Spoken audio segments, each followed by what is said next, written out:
नाज़रीन, सबसे पहले बात करेंगे कोरोना वायरस की।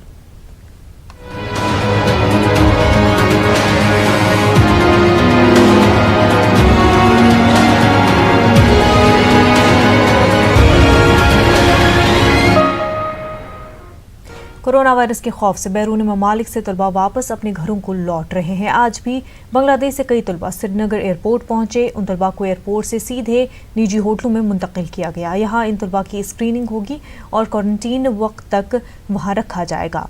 एक पुलिस अफसर ने न्यूज़ 18 उर्दू को जानकारी देते हुए कहा कि तकरीबन 400 तलबा को बांग्लादेश से वापस लाया गया है। हमारे नुमाइंदे समीउल्लाह ने एयरपोर्ट के बाहर हालात का जायजा लिया।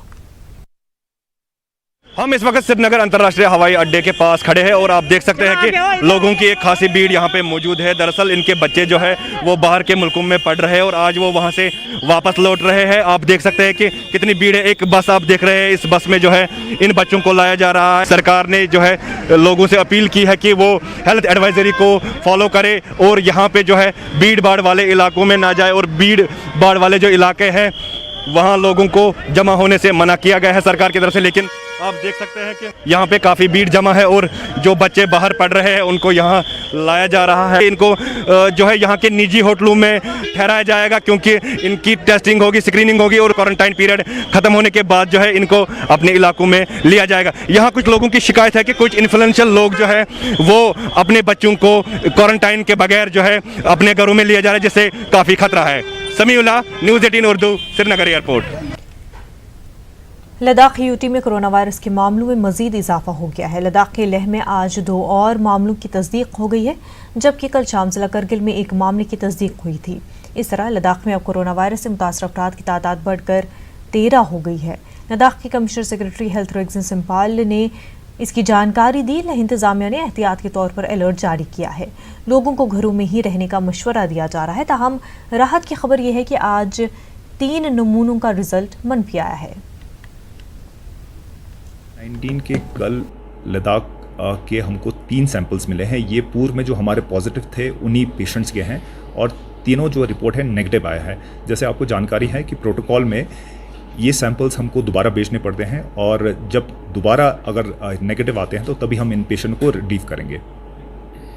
बाकी 3 पॉजिटिव कल हमारे पास 3 पॉजिटिव भी आए हैं, जिसमें से 2 लद्दाख ले के हैं और 1 कारगिल का है। जो 2 ले के हैं वो पूर्व में जो हमारे पेशेंट्स थे उन्हीं के रिलेटिव हैं और एक पेशेंट जो हमारा कारगिल से आया है, जो हमारा पहला कारगिल का केस था, उन्हीं के रिश्तेदार हैं। वो पहले हमारे क्वारंटाइन है, तो उम्मीद है कि हम लोग इसको कंटेन कर लेंगे। कोरोना वायरस से अपने जवानों को महफूज रखने के लिए वादी कश्मीर में सीआरपीएफ इक़दाम कर रही है। सीआरपीएफ जवानों को कश्मीर में दाखिल या कश्मीर से बाहर निकलने पर पाबंदी आयद की गई है। जो जवान छुट्टियों पर हैं उनसे कहा गया है कि वो छुट्टियों पर ही रहें।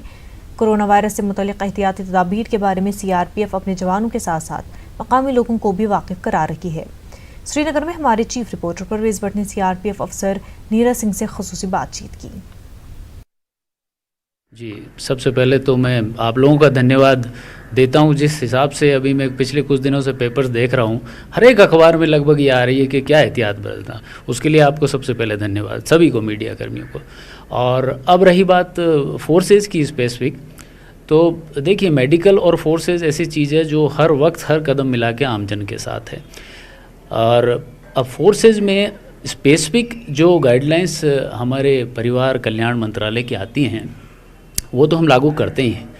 अब और उसको अगर ज़मीनी स्तर पे बात करें तो सबसे पहले जानकारी, जैसे कि आप लोग भी पेपर से इसको रोज़ दे रहे हैं, अब जानकारी भी पर्याप्त नहीं, किसी ने कुछ सुना भूल गए, तो कुछ समय पश्चात अभी हमने आगे का ये है कि इस तरह के छोटे छोटे हम ये पोस्टर्स ये भी हम इनको दे रहे हैं ताकि लोगों को और थोड़ा जहाँ भी जाए सामने दिखे, तो जो चीज़ सामने दिखेगी बार बार दिमाग में आएगी। ये एक एहतियात बरत रहे हैं। जो हमारे ग्रुप में काम होते थे उनको हमने स्टैगर्ड कर दिए हैं, छोटे छोटे ग्रुपों में, नॉट मोर देन 5-7 वो कर दिए हैं। दूरी रखें ये किया है। मैस के अंदर टाइमिंग स्टैगर्ड कर दी है। मैस में साबुन वगैरह जो लिक्विड सोप वगैरह जो भी होने चाहिए वो उपलब्ध कराए हैं। अब रही बाहर जो ड्यूटी कर रहे हैं तो वो करनी है, उनके भी एहतियात रखा जा रहा है। वो मास्क प्रोवाइड करना, थोड़ा डिस्टेंसिंग रखना, दूर से बात करना, ये सब भी हो रहा है। इसके अलावा साथ साथ में अब आप देखिए आमजन को भी बताना है, तो अभी हमारी बहुत सी गाड़ियों में हमने मेगाफोन्स लगवाए हैं जो ये भी अनाउंस करती है आम जन के लिए कि जहाँ भी खड़े हैं हम ड्यूटी पे, कि भाई आप भी इन चीज़ों का ध्यान रखें, थोड़ा घर में रहें, थोड़ा जो भी अभी निर्देश चल रहे हैं आप लोग देख ही रहे हैं, उनका पालन करें। तो ये सब अभी हम लोग इस स्तर पर कर रहे हैं। और सबसे बड़ी बात जो अभी हाल ही में कल से जो हमने की है, इसमें एक ट्रैवल एडवाइजरी गवर्नमेंट की तरफ से तो शुरू से है, तो उसको ग्राउंड में एग्जीक्यूट करने के लिए हमने ये किया है कि जो लोग छुट्टी पे हैं उन्हें हमारे डायरेक्टरेट की तरफ से ये परमिटेड हैं कि वो 15 दिन और घर में रहें, जिससे कि ट्रैवल अननेसेसरी को अवॉइड किया जा सके। वो हैं उधर से आने वाले। इसी तरह इधर से जो जाने वाले हैं इनको भी हम मोटिवेट कर रहे हैं कि आप भी अपनी छुट्टी अगर 10-15 दिन बाद में चले जाएं तो ज़्यादा बेहतर होगा। तो ये सब स्टेप्स हम ले रहे हैं। न्यूज़ 18 से बात करने का शुक्रिया आपका। दिल्ली मेट्रो में कोरोना वायरस की वजह से बड़ा बदलाव किया गया है। मेट्रो में लोगों के दरमियान 1 मीटर की दूरी पर रहने की अपील की गई है। हमारी नुमाइंदा रचना ने हालात का जायजा लिया। असर अब दिल्ली मेट्रो में भी दिखने लगा है। जिस तरीके से दिल्ली मेट्रो ने गाइडलाइन जारी की थी, अगर आप देखें तो मेट्रो में हूँ मैं इस वक्त और यहाँ पर मेट्रो खाली पड़ी हुई है। अमूमन आम दिनों की भीड़ रहती थी, लेकिन जिस तरीके से मेट्रो ने गाइडलाइन जारी की कि सेल्फ डिस्टेंसिंग बनाकर रखिए, दूरी बनाकर रखिए, धैर्य रखिए और जब तक कोई ज़रूरी काम ना हो तब तक अपने घरों से ना निकले और ज़रूरी हो तभी मेट्रो में आए जाए। तो जिस तरीके से लगातार कोरोना वायरस संक्रमण के पॉजिटिव केस सामने आ रहे हैं, ऐसे में सरकार और जो तमाम संस्थाएं हैं मिलकर कोरोना से लड़ने के लिए नए नए कदम उठा रही है। और दिल्ली मेट्रो ने भी गाइडलाइन जारी करते हुए लोगों से कहा है जब भी मेट्रो में आएंगे उनकी थर्मल स्क्रीनिंग की जाएगी, सेल्फ डिस्टेंसिंग की बात की गई है, धैर्य की बात की गई है, ऑपरेशन की बात की गई है। तस्वीर में अगर आप देखेंगे तो दिल्ली मेट्रो में वो चीज़ें नज़र आने लगी हैं। लोग मेट्रो में कम सफ़र कर रहे हैं, तमाम जो सीट है वो भी खाली पड़ी हुई है और सेल्फ डिस्टेंसिंग की बात जिस तरीके से की जा रही है, अगर आप पीछे देखेंगे तो लोग सेल्फ डिस्टेंस बनाकर चल रहे हैं, यानी कि लोग भी अब जागरूक हो रहे हैं। और जिस तरीके से अपील की जा रही है कि मिलकर कोरोना से लड़ना होगा, तो आप देख सकते हैं कि मेट्रो में जिस तरीके से लोग एडवाइजरी को जारी करने के बाद फॉलो कर रहे हैं, तो ऐसे में लोगों की अवेयरनेस भी दिखाई दे रही है। लोग खुद कोरोना से मिलकर लड़ने के लिए अब तैयार हैं। सीसीएमबी में कोरोना वायरस के मुश्तबा मरीजों की जांच का मुतालबा किया जा रहा है। तेलंगाना के वज़ीर-ए-आला केसीआर ने वज़ीर-ए-आज़म नरेंद्र मोदी से इस हवाले से बातचीत भी की है। अभी सीसीएमबी को जांच के लिए तहरीरी तौर पर इजाज़त नहीं मिली है, लेकिन इदारा जांच के लिए अफरादी क़ुव्वत को तरबियत दे रहा है। जांच किट की कमी के हवाले से सीसीएमबी के डायरेक्टर राकेश मिश्रा का कहना है कि अचानक मांग बढ़ने से ये सूरत हाल पैदा हुई है। में कोरोना वायरस के संदिग्ध मरीजों की जांच के लिए सैंपल पुणे भेजे जाते हैं और लगातार ये डिमांड उठ रही है कि जो हैदराबाद में centre for cellular and molecular biology CCMB का जो लैब्स हैं वहां पर ये कोरोना वायरस की जांच के मंजूरी केंद्र सरकार से मिले। इस सिलसिले में तेलंगाना के मुख्यमंत्री ने प्रधानमंत्री से बातचीत भी की है। आगे क्या डेवलपमेंट हुआ जानने के लिए हमारे साथ डायरेक्टर हैं सीसीएमबी के डॉक्टर मिश्रा। सर, क्या आपको गवर्नमेंट से ये मंजूरी मिल गई और कि हैदराबाद और तेलंगाना के जो भी कोरोना वायरस के संदिग्ध मरीजों की सैंपल्स हैं वो सीसीएमबी में यहाँ पर लैब में टेस्ट हो सके? नहीं, अभी तक हमको लिखित रूप में मंजूरी नहीं आई है, लेकिन ये हमारे डीजी साहब और आईसीएमआर से ये बात हो रही है। उसमें कुछ शायद टाइम लगता है, 1-2 दिन का, वो हो जाएगा। लेकिन सीसीएमबी पूरी तरह से तैयार है और हम ऑलरेडी जो 5 सेंटर हैं सिटी में और वारंगल में एक सेंटर है टेस्टिंग के लिए, उनके लोगों को हम ट्रेनिंग दे रहे हैं। आज से ट्रेनिंग शुरू हुई है और ये 2-2 दिन का ट्रेनिंग प्रोग्राम है। हम एक हफ्ते में कम से कम 25-30 लोगों को अच्छी तरह से ट्रेन करके इन सेंटर्स पे तैनात होने के लिए रेडी कर देंगे। ये सेंटर सीसीएमबी के सेंटर? नहीं, ये सीसीएमबी के सेंटर नहीं, जैसे गांधी हॉस्पिटल है, निम्स है, फीवर हॉस्पिटल है, काकटिया मेडिकल कॉलेज है। तो यहाँ पे ऑलरेडी आईसीएमआर ने कहा है कि यहाँ पे कोविड-19 की टेस्टिंग होगी, तो वहाँ पे सेटअप किए गए हैं। इनको एनआईवी से भी जो भी किट्स वगैरह चाहिए वो आ रही है, लेकिन ट्रेंड मैन पावर ना होने की वजह से एक दिक्कत थी, वो हमने सॉल्व कर दिया है और आज से हमने ट्रेनिंग शुरू कर दिया है। यहाँ पे 2 दिन पहले सारे हेड ऑफ द इंस्टीट्यूशन जो मेडिकल के थे उनसे हमारी मीटिंग हुई। उसके पहले हेल्थ डिपार्टमेंट से मीटिंग हुई थी इस ट्रेनिंग के लिए, तो वो आज से शुरू हो गई है और 1 हफ्ते के अंदर हम पूरी तरह से ये मैन पावर ट्रेंड हो जाएंगे। 1-2 जगह में जैसे गांधी हॉस्पिटल में ऑलरेडी टेस्टिंग कर रहे हैं वो लोग, तो वहाँ पे ऑलरेडी ट्रेंड है, उनको बहुत कम इसकी ज़रूरत है, और नहीं तो हम जल्दी ही इनको ट्रेंड कर देंगे। जहाँ तक CCMB में टेस्ट करने की बात है, तो जब भी ये ऑथराइजेशन आ जाएगा, हम टेस्ट करने के लिए पूरी तरह से तैयार हैं। क्या मशीन्स वगैरह जो भी ज़रूरत होती है, क्या क्षमता है पूरी तरह से? देखिए, इसके लिए कोई नई मशीन की ज़रूरत नहीं। कोई भी स्टैंडर्ड बायोलॉजी लैब, जो मॉडर्न बायोलॉजी लैब आज की, उसके अंदर ये सारी मशीनें रहती हैं। इसमें क्या होता है कि आपको पेशेंट का सैंपल आता है, उसमें से RNA निकालना रहता है, वो हम रोज़ लैब में करते हैं। उसके बाद उस RNA को DNA में कन्वर्ट करना रहता है, वो हम लैब में रोज़ करते रहते हैं। उसके बाद उसको PCR से एम्पलीफाई करके सिग्नल पता चलता है, अगर है तो सिग्नल आएगा, नहीं है तो सिग्नल नहीं आएगा। उसके लिए एक मशीन होती है, RT-PCR बोलते हैं, वो मशीन हमारे पास दर्जन से भी ज़्यादा है, तो हम बहुत सारे सैंपल कर सकते हैं, कोई प्रॉब्लम नहीं उसकी। सर, किट्स को लेके बड़ा थोड़ा इस समय प्रॉब्लम चल रहा है, कम है, वो कैसे शॉर्ट आउट? वो अब चूंकि एक अचानक ऐसा हो गया, सारी दुनिया में इन तरह की किट्स की ज़रूरत है। इसमें 2 तरह की किट चाहिए। एक तो जैसे मैंने कहा, सैंपल से RNA निकालने का, उसको बोलते हैं RNA एक्सट्रैक्शन किट, और दूसरी होती है RT-PCR किट। तो ये अलग अलग कंपनी से लोग इंपोर्ट कर रहे हैं। अब चूंकि अचानक इतनी मांग बढ़ गई, कंपनी का भी प्रोडक्शन ये जो है उतना एक लिमिटेड है लेकिन ये बहुत तकनीकी रूप से जटिल नहीं है, इस किट्स को बनाया भी जा सकता है। और बहुत सारी कंपनीज़ ने भी हमको अप्रोच किया, 3-4 कंपनियों ने, कि हमारे पास किट है, आप उसको टेस्ट करो। जैसे ही ICMR से अप्रूवल आता है कि हम टेस्ट कर सकते हैं, तो हम टेस्ट वैलिडेट भी कर सकते हैं, और ट्रेनिंग तो हम ऑलरेडी कर रहे हैं। उसके लिए मेरा ख्याल है कि यहाँ के मेडिकल कॉलेजेस को ICMR ने सैंक्शन दिया हुआ है, तो अल्टरनेट किट्स भी 2-3 हफ्ते के अंदर आ जानी चाहिए। लेकिन तब तक जो है वो समस्या बनी हुई है, FDA से अप्रूव होना चाहिए किट्स, लेकिन ये किट्स तो जो है वो सिर्फ 2 ही कंपनी है जो FDA से अप्रूव किट बना। देखिए, FDA जो है अमेरिका के लिए है, हमारे लिए DGCI है और ICMR है, ये अप्रूव करेंगे। FDA ने अप्रूव किया तो उनके लिए सीधा होता है कि अगर उन्होंने किया है तो अच्छा ही होगा, हम कर देंगे। लेकिन हमारी किट हम अपने आप भी अप्रूव कर सकते हैं। अगर आपको अभी मंजूरी मिल जाती तो आपके पास किट्स तो इस समय अवेलेबल नहीं होंगी, या फिर वो जो 5 सेंटर्स जहाँ पर ट्रेनिंग लोग को भेज रहे हैं वहाँ पे भी किट्स नहीं है? नहीं, किट्स होनी चाहिए। अगर आप बोलेंगे तो इसका मतलब कि NIV से किट आएगी। वैसे RNA एक्सट्रैक्शन पार्ट हमारे पास बहुत सारी किट्स हैं, हम लैब में भी जो रेगुलर रूप में करते हैं उस तरह से कर सकते हैं। तो जब, लेकिन अभी सिस्टम यह है कि जब ICMR अप्रूव करता है तो किट भी देता है, क्योंकि वही किट वैलिड है, तभी डेटाबेस में जाएगा कि कोई पॉजिटिव है, नेगेटिव। आप दूसरी तरह से टेस्ट करेंगे, वो टेस्ट सही या गलत है, उसको फिर कौन जांचेगा? तो इसलिए वो एक सिस्टम है। तो जब हम अथराइज होंगे तो हमारे पास किट्स भी आएगी NIV से करने के लिए। लेकिन इस बीच में हम अपने और भी अल्टरनेट मेथड्स डेवलप करेंगे, जो कि जैसे मैंने कहा 2-3 हफ्तों में वो एक्सेप्टेबल हो जाएंगे, तो फिर इसको स्केल अप और लो कास्ट पे भी कर सकते हैं लार्ज नंबर में। सर, एक आखिरी सवाल, जो भी किट अवेलेबल हैं इस समय, जो वो कितने फीसदी करेक्ट रिजल्ट्स देती हैं? क्या 100% करेक्ट रिजल्ट्स होते हैं या उसमें कुछ डाउट भी होता है? ऐसे लोग बोल रहे हैं कि 80% के आसपास एक्यूरेसी है उन किट्स की, और फिर बाकी चीज़ चूँकि इसमें बहुत मैनुअल इंटरवेंशन है, ये पूरी चीज़ ऑटोमेटेड नहीं है, तो थोड़ी एरर उसमें भी आ सकती है।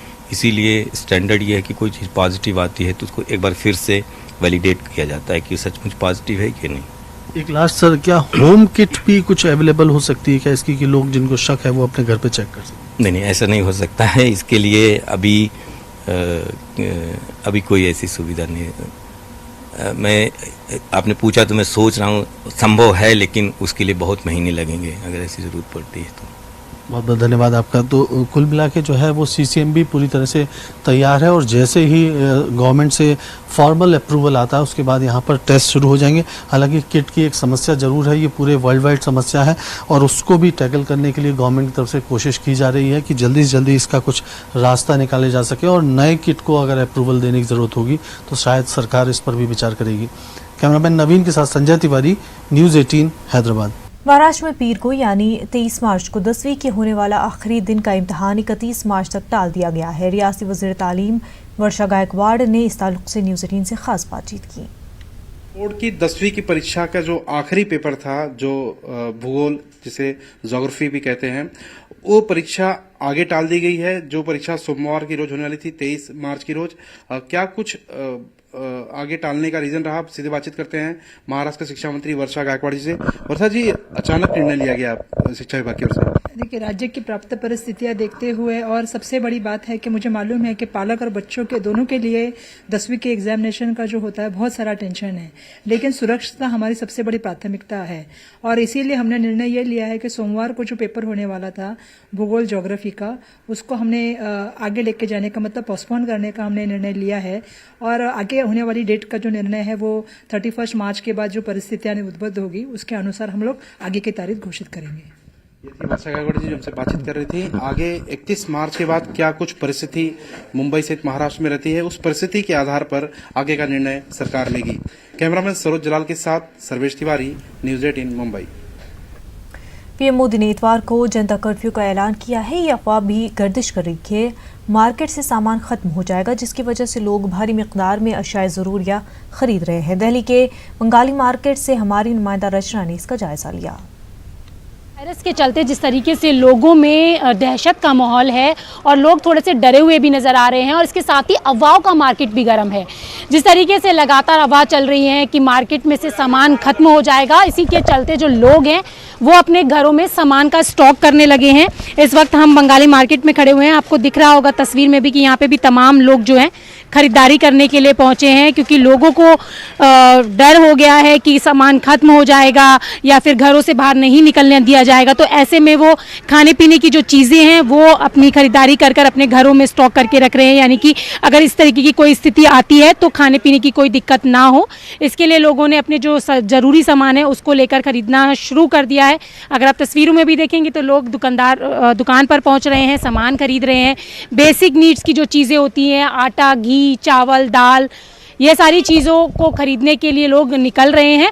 और आलम यह है कि दुकानों के बाहर अंदर काफ़ी ज़्यादा भीड़ है, क्योंकि जितनी ज़्यादा डिमांड आ रही है उतनी सप्लाई करने के लिए समय भी ज़्यादा लग रहा है और लोगों की भीड़ संभालने के लिए भी ज़्यादा वक्त लग रहा है। इस वक्त भी आप देखेंगे सामान भी लोग लेकर जा रहे हैं और सबसे बड़ी चीज़ है कि बराबर कहा जा रहा है कि हैंड सैनिटाइजिंग करें, उसके लिए डिटॉल जैसी चीज़ें जो हैं वो सबसे ज़्यादा खरीदी जा रही हैं। इसके साथ दाल, चावल, आटा, घी, इन सब चीज़ों को भी खरीदा जा रहा है। हालांकि प्रधानमंत्री नरेंद्र मोदी ने लोगों से अपील की है कि इस तरीके की कोई स्थिति नहीं है, लोगों को डरने की ज़रूरत नहीं है, पैनिक होने की ज़रूरत नहीं है, लेकिन फिर भी लोगों के मन में इस तरीके का ख्याल ज़रूर आ रहा है। जिस तरीके से वो दुकानों पर पहुंच रहे हैं सामान खरीदने के लिए, तो अब देखने वाली चीज़ होगी कि लोगों के इस डर को किस तरीके से खत्म किया जाएगा। कैमरा पर्सन दीपक बिस्ट के साथ रचना, न्यूज़ 18 दिल्ली।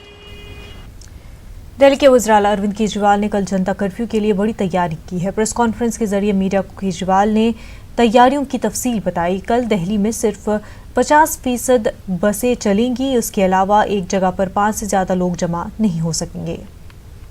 पहले हम लोगों ने ऑर्डर जारी किए थे दिल्ली के अंदर 20 लोगों के एक साथ इकट्ठा होने के ऊपर। आज उसको हम रिवाइज़ करके 5 लोग कर रहे हैं। ऑर्डर जारी अभी होने वाले हैं कि 5 से ज़्यादा लोग एक जगह इकट्ठे ना हों, और अगर कहीं हैं भी तो अपने बीच में 1-1 मीटर का फासला रखें। कई जगह ऐसे होती है जहाँ पे लाइनें भी लगनी होती हैं, वहाँ भी 1-1 मीटर का फासला, लाइन भी अगर लगी है तो 1-1 मीटर का फासला अपने बीच में रखें। कल प्रधानमंत्री जी ने ऐलान किया है जनता कर्फ्यू का, उसको मद्देनज़र रखते हुए कल ट्रेन्स भी नहीं चल रही है, मेट्रो भी नहीं चल रही है, कई सारे ऑटो टैक्सी भी सड़क पे नहीं होंगे। हमने इस बारे में काफ़ी विचार किया कि क्या सारी बसें सड़क से बंद कर दी जाएं, तो उसमें एक ये विचार आया कि अगर सारी बसें हम लोगों ने बंद कर दी तो जो इमरजेंसी जिन लोगों को होगी उन्हें दिक्कत हो सकती है। तो कल हम 50% बसेस सड़क पे कल नहीं चलाई जाएंगी। एक ये कदम उठाया जा रहा है कि जो बाहर से लोग आए थे उनको क्वारंटाइन किया जाता है। जब उन लोगों को हमने सरकारी जो व्यवस्था थी वहाँ पे क्वारंटाइन किया तो कुछ जो लोग थे उनको वहाँ की कंडीशंस पसंद नहीं आई, वो हो सकता है लग्जूरियस चीज़ें चाहते हों, तो उनके लिए कुछ होटलों में इंतज़ाम किए गए थे। तो उन होटलों के अंदर वो खुद की पेमेंट करके रह रहे हैं, पेड फैसिलिटी थी। तो अब ऐसे जो क्वारंटाइन वाले रह रहे हैं लोग 14-14 दिन के लिए उन होटलों में, ऐसे लोगों के लिए उसके ऊपर GST की माफ़ी दी जा रही है सरकार की तरफ से, उस पर GST चार्ज नहीं किया जाएगा ताकि उनके लिए ये थोड़ा सा सस्ता हो सके। कोरोना वायरस से बचाव के एहतियाती इक़दामात के बीच हैदराबाद के उलमा ने मसाजिद में इबादत में इख्तिसार का मशवरा दिया है। शब महराज के बड़े इज्तिमा से गुरेज करने का भी मशवरा दिया गया है। इस सिलसिले में सदर जमीयत उलमा आंध्र तेलंगाना हाफिज पीर शबीर अहमद ने खुसूसी अपील की है।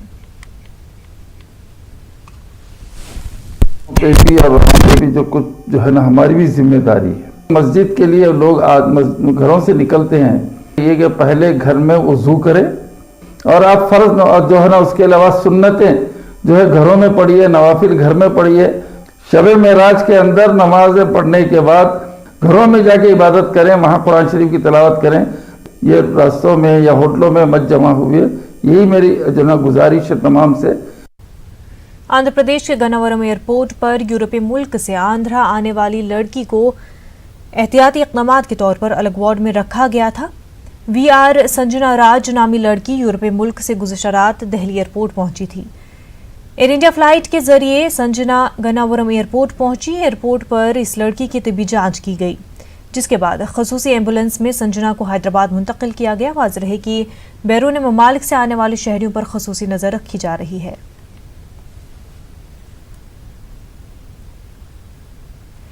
करनूल पुलिस की जानिब से कोरोना वायरस के लिए शोर बेदारी मुहिम चलाई गई। हेल्थ डिपार्टमेंट की जानिब से पुलिस अमले को पुलिस ऑडिटोरियम में ट्रेनिंग दी गई। भीड़ भाड़ वाले मकामात पर पुलिस की कड़ी नज़र है। पुलिस महकमे का कहना है कि अगर किसी को किसी शख्स पर मुतासिर होने का शक हो तो वो 100 नंबर पर कॉल कर सकता है। अवाम से अपील की गई है कि वो अपने घरों को पाक साफ रखें। कोरोना वायरस से बचाव के एहतियाती इक़दामात के बीच हैदराबाद के उलमा ने जहां नमाज जुम्मा में इख्तिसार का मशवरा दिया था, वहीं आइंदा शब महराज के बड़े इज्तिमा से गुरेज करने का भी मशवरा दिया गया है। इस सिलसिले में सदर जमीयत उलमा आंध्र तेलंगाना हाफिज पीर शबीर अहमद ने खुसूसी अपील की। सदर ऑल इंडिया सूफी उलमा काउंसिल मौलाना हकीम सूफी सईद शाह मोहम्मद खैरुद्दीन कादरी ने मीडिया से बात करते हुए कहा कि वज़ीर-ए-आज़म नरेंद्र मोदी की जानिब से 22 मार्च इतवार को जनता कर्फ्यू मनाने की अपील की तायीद का ऐलान करते हुए इस यौम को यौम तौबा, एतकाफ, नफल नमाज, रोज़ा, ज़िक्र और अज़कार में वक्त गुजारने की तलक़ीन की। उन्होंने मीडिया से बात करते हुए कहा कि मुसलमान अपने अमाल का मुहासबा करे।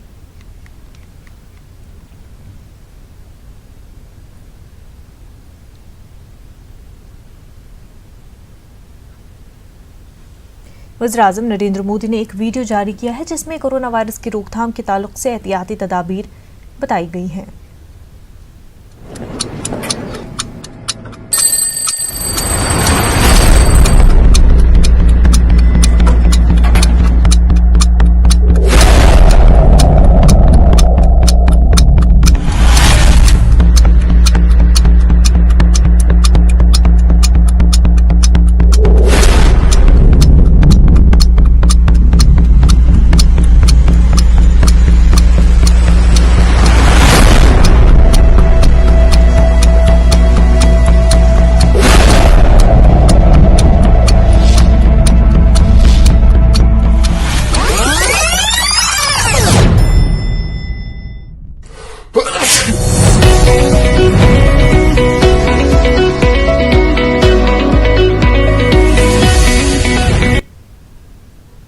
बुलेटिन में फिलहाल इतना ही। आदाब।